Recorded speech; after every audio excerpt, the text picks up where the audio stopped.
Enlisted ranks. The enlisted soldiers of the U.S. Army are more than just the foundation. They are the very force that carries out the missions, holds the line, and makes victory possible. From the newest private to the most seasoned sergeant major, enlisted soldiers are trained specialists who take orders and turn them into action. Every soldier begins their journey in the enlisted ranks. They are the ones who handle the rifles, drive the tanks, fire the artillery, fly the helicopters, fix the engines, set up communications, and dig into the mud when needed. They live, work, and fight side by side, bonded by shared hardships and common purpose. Early enlisted soldiers focus on mastering their individual skills, like marksmanship, fieldcraft, and tactical movement. As they gain experience, they move into leadership roles, first leading small teams, then squads, and later entire platoons. Non-commissioned officers, or NCOS, emerge from the enlisted ranks. They are often called the backbone of the Army because they are responsible for enforcing discipline, building unit cohesion, and ensuring that the commander's orders are carried out effectively.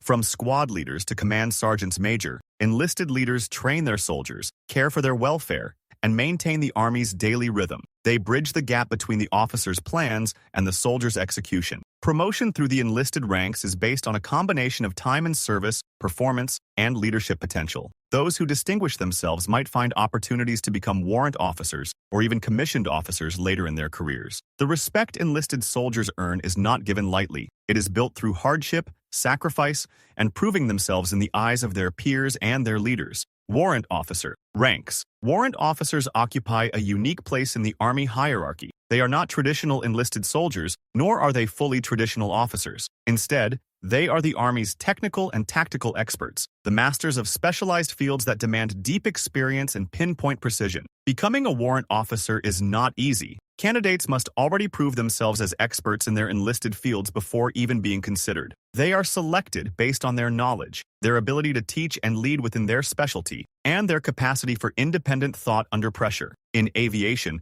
warrant officers are often the ones flying the helicopters, the Blackhawks, Apaches, and Chinooks, while in other fields, they manage critical systems like cyber warfare networks, intelligence analysis platforms, and artillery fire control. As they climb the ranks, warrant officers take on greater responsibilities, advising commanders, leading small teams, and ensuring that the Army's most sophisticated equipment and procedures are functioning at peak efficiency. Despite being officers, warrant officers often maintain a hands-on role, staying close to the work that defines their expertise. Where a commissioned officer may rotate through different command roles, a warrant officer stays rooted in their technical specialty for their entire career. They embody the principle that sometimes mastery of a skill is more valuable than breadth of experience. Commissioned officer ranks. Commissioned officers are the heart of command and leadership in the Army. They are entrusted with authority by the Constitution and appointed by the President. Their responsibility is total. They are not just accountable for the mission's success, but for the lives of the soldiers under their command. A second lieutenant usually begins by leading a platoon, about 16 to 44 soldiers. These young officers are expected to quickly adapt, learning how to coordinate small unit operations,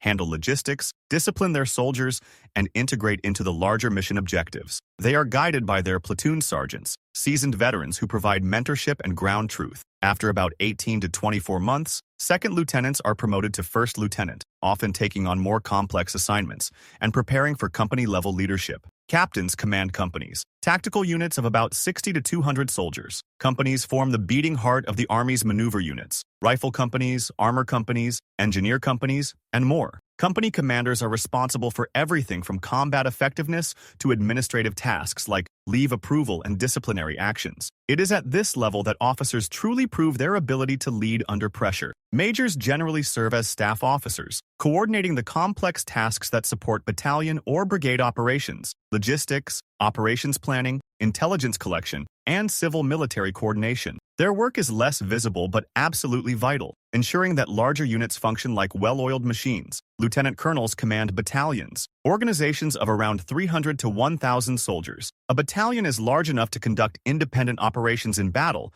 whether seizing terrain, holding key locations, or delivering decisive blows against enemy forces. Battalion commanders must balance tactical expertise with operational foresight, keeping an eye on both the battlefield and the bigger picture. Colonels command brigades, formations made up of 3 or more battalions and numbering between 1,500 and 3,200 soldiers. Brigades are designed to be flexible, powerful, and capable of independent or semi-independent operations. Brigade commanders are responsible for sustaining complex operations, often over vast areas, integrating infantry, armor, artillery, aviation, and support elements into a seamless fighting force. Brigades are named differently depending on their type. Ground or air cavalry units call them regiments, while field artillery and air defense units refer to them as groups. Above the brigade level, the focus shifts to even larger, more complex organizations. Major generals command divisions, the iconic formations of about 10,000 to 16,000 soldiers.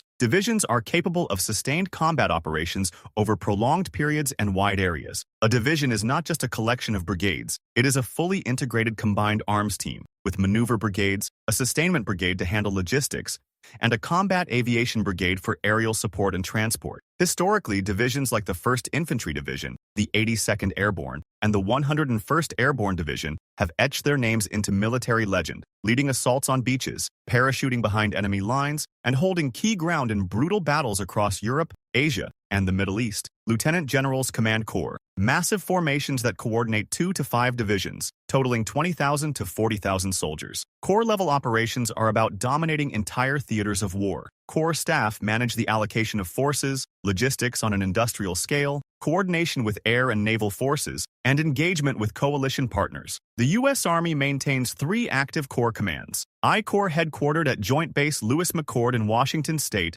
3rd Corps at Fort Cavazos in Texas, and 88th Airborne Corps at Fort Liberty in North Carolina. Above them are the full generals, the commanders of entire field armies and theater-level operations. These officers plan and direct campaigns involving hundreds of thousands of troops, working alongside allies and navigating the political dimensions of warfare. The rank of General of the Army, a 5-star general, has been awarded only rarely, and only during times of total war, such as World War II. Legendary figures like Dwight D. Eisenhower, Douglas MacArthur, and Omar Bradley wore this rank, coordinating not just U.S. forces but entire multinational efforts to victory. Commissioned officers are responsible not only for winning battles, but for building armies. They recruit, train, equip, and inspire. They balance political realities, manage vast logistics networks, and navigate the ever-evolving nature of warfare. Their decisions can mean the difference between victory and defeat, between life and death. The Army's unit structure reflects this leadership hierarchy perfectly. A platoon is led by a lieutenant, a company is commanded by a captain, a battalion is commanded by a lieutenant colonel, a brigade falls under a colonel, a division is led by a major general,